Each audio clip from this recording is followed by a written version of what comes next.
আসসালামু আলাইকুম বন্ধুরা, কেমন আছো তোমরা? আশা করতেছি খুবই ভালো আছো। পরীক্ষায় কিন্তু তোমাদের মোট 5টা সৃজনশীল প্রশ্ন অর্থাৎ 10টা হাদিসের অনুবাদ লিখতে হয়। পাশাপাশি হাদিস পরিচিতি ও উসুলে হাদিস এবং একটি হাদিস মুখস্থ লিখতে হয়। আজকে আমরা তোমাদের জন্য কিছু গুরুত্বপূর্ণ হাদিস নিয়ে এসেছি।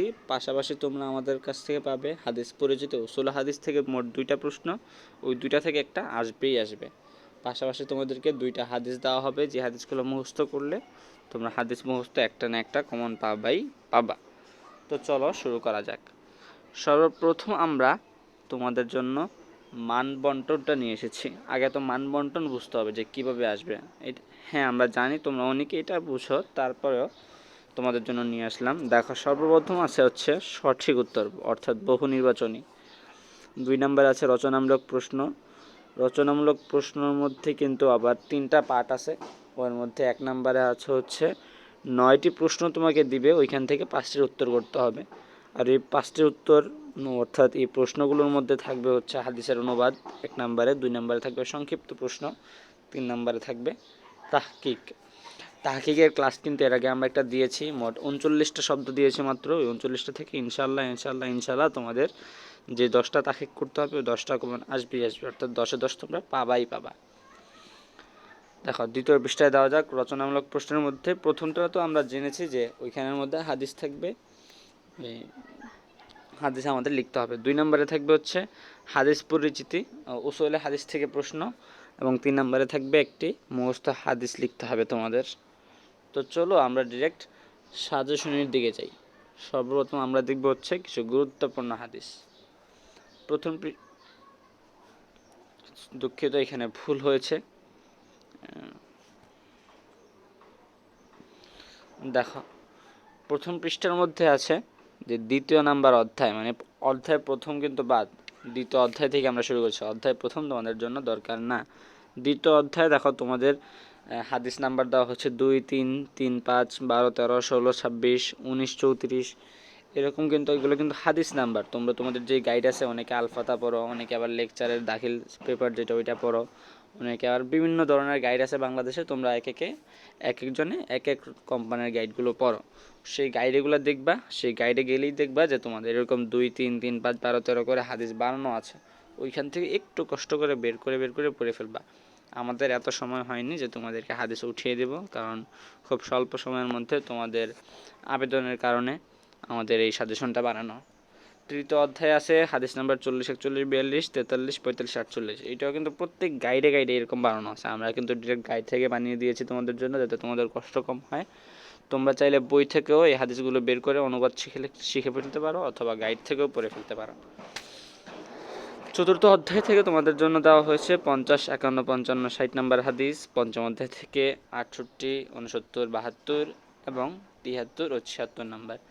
এইভাবে দেখো তোমাদের ষষ্ঠ, সপ্তম, একাদশ, এ দেখো ষষ্ঠ, এ দেখো ষষ্ঠ, সপ্তম, তারপর অষ্টম, নবম, দশম কিচ্ছু নাই, কারণ এগুলো তোমাদের জন্য গুরুত্বপূর্ণ না। আমরা তোমাদেরকে কেন দিব? তোমরা গাইডে দেখবা, অনেক গাইডে এগুলো দিয়ে রাখছে, এগুলো আসবে না তোমাদের, এই জন্য আমরা ওইগুলো বাদ দিয়ে দিয়েছি। দেখো, একাদশ, ক্রিয়োদশ, চতুর্দশ, দেখছো অধ্যায় 12 নাই, অধ্যায় 13 নাই। দেখো, তারপর চতুর্দশের পরে ষোড়শ অধ্যায়, মানে হচ্ছে 15তম অধ্যায়টা তোমাদের জন্য আমরা দিইনি। যেটা গুরুত্বপূর্ণ না সেটা কেন দিব? তারপরে দেখো এইভাবে সপ্তদশ, অষ্টদশ, ঊনবিংশ, একবিংশ, বিংশ অধ্যায় নাই, 20 নম্বর অধ্যায় নাই, ষষ্ঠ বিংশ। দেখছো কয়টা অধ্যায় এখানে মাঝখানে? একবিংশ পরে ষষ্ঠ বিংশ, মানে তোমাদের জন্য আমরা 4টা অধ্যায় বাদ দিয়ে দিয়েছি। গুরুত্বপূর্ণ না, কেন দিব? তোমাদের যেগুলো গুরুত্বপূর্ণ বাছাই করে তোমাদের জন্য দেওয়া।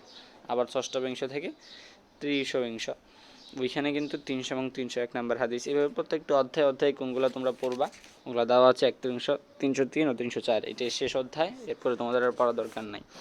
এই যে হাদিসগুলো দেখো, 1, 2, 3, 4, 5, 6, 7, 8, 9, 10, 11, 12, 13, 14, 15, 16, 17, 18, 19, 20, 21, 22, 23, 25, 26, 27, 28, 29, 30, 31, 32, 33, 34, 35, 36, 37, 38, 40, 41, 42, 43, 44, 45, 46, 47, 48, 49, 50, 51, 52, 55টা হাদিস মোট দিয়েছি। আর তোমরা দেখবে গাইডে কমসে কম তোমাদের 100টার মতো হাদিস আছে, আর আমরা তোমাদেরকে মাত্র 53টা হাদিস দিয়ে, 53টাও তো না, কতটা গুনলাম, আচ্ছা যাই হোক, একদম কম তোমাদের জন্য হাদিস দিয়েছি, এগুলো পড়তে গেলে তোমাদের সর্বোচ্চ 2 থেকে 3 ঘন্টা লাগবে।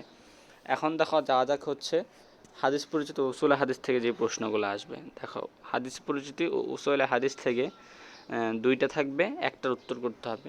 ওই একটা উত্তর করার জন্য তোমাদের মোট 2টা প্রশ্ন পড়া লাগবে। সনদের ভিত্তিতে হাদিসের প্রকারভেদ বিস্তারিতভাবে বর্ণনা করো, এরকম একটা প্রশ্ন আসবে। অথবা হাদিস সুন্নাত ও আসর সংজ্ঞা দাও, এই প্রশ্নটা আসবে। এই দুইটা পড়লে ইনশাআল্লাহ তোমাদের একটা না একটা কমন পড়বে। সুতরাং 5-এ 5 তোমরা এখানে পেয়ে যাবা। দেখো এর থেকে শর্ট কি হতে পারে? তোমাদের দুইটা আসবে, একটা লিখতে হবে, আমরা দুইটাই দিয়েছি। এর থেকে শর্ট কিন্তু আর আশা করা যায় না।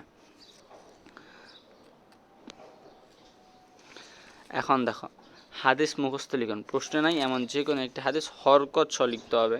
এই জিনিসটা কিন্তু বেশিরভাগ মানুষই বেশিরভাগ স্টুডেন্ট এই জিনিসটা কিন্তু ভুল করো।